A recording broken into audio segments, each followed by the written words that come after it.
African Americans. The legacy he leaves behind right here in Colorado. These grainy images are the first we can find of then-candidate Jimmy Carter visiting Colorado. This was 1976, the year before he became president, wearing his trademark smile, here to speak at the National Conference of Catholic Charities in Denver. James Earl Carter was born on October 1st, 1924, in Plains, Georgia, and served as U.S. President from 1977 to 1981. His commitment to serving people outside of the Oval Office may be his true legacy, not letting skin cancer, a broken hip, or any other health complication stop him from touching lives. In 1980, Jimmy and Rosalind Carter committed themselves to Habitat for Humanity. The president writing, "It is a great feeling to make a difference with your own hands."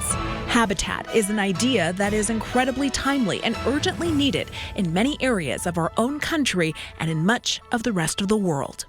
In 2013, that urgent need was felt in Denver's Globeville neighborhood. He had just turned 90, and yet he was working side by side with Coloradans, building 11 homes and repairing 50. He was out on that construction site. He was one of the first ones out there. He got to work. There's no slowing him down.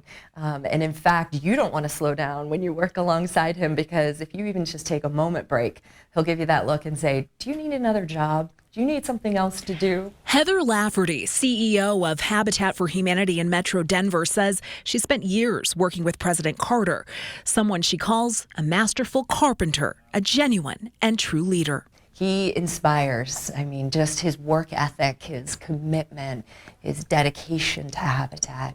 It's an inspiration.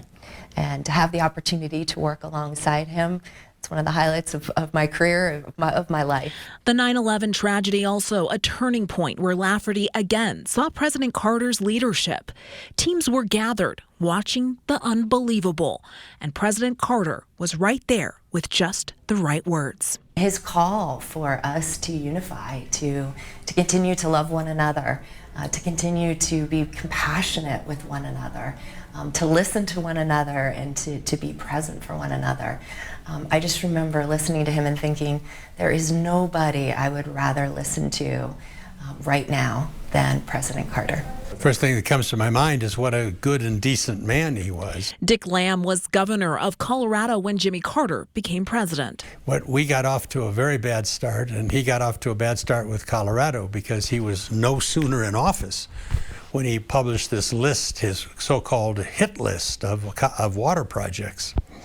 And he was a very studious man. He went through a lot of our water projects and said, these don't make any economic sense. Now, he might have well been right, but no Colorado governor can just give up their water projects. They were able to come to a compromise because there was so much more on the country's mind in the 1970s. Long lines at the gas station, a stock market in the tank, high unemployment, and a country still recovering from the political scandal of Watergate. Even though Colorado voted with Gerald Ford in 1976, Lamb feels Jimmy Carter's presidency was what the country needed. Well, I think it's because he was after Watergate. And I think that Watergate was such a national trauma. And he was, you just could see him on television. You could see him in a speech. You could meet him in person. You knew that was real people.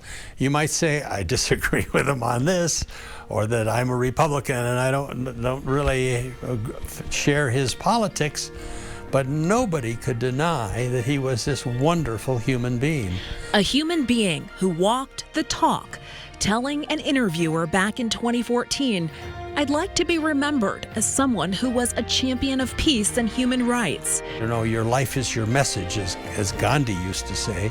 And Jimmy Carter, his life was his message. Jessica Porter, Denver 7.